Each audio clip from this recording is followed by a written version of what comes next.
You ask Tiger to solve. This deals with linear equations with one unknown. The final result is c equals 1. Let's solve it step by step. Simplify the expression. Expand the parentheses.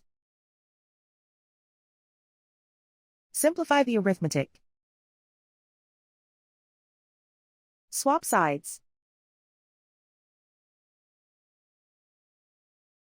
Group all constants on the right side of the equation. Subtract 6 from both sides.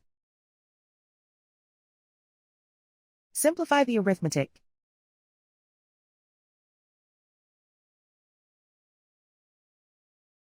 Isolate the c. Divide both sides by 3. Simplify the fraction.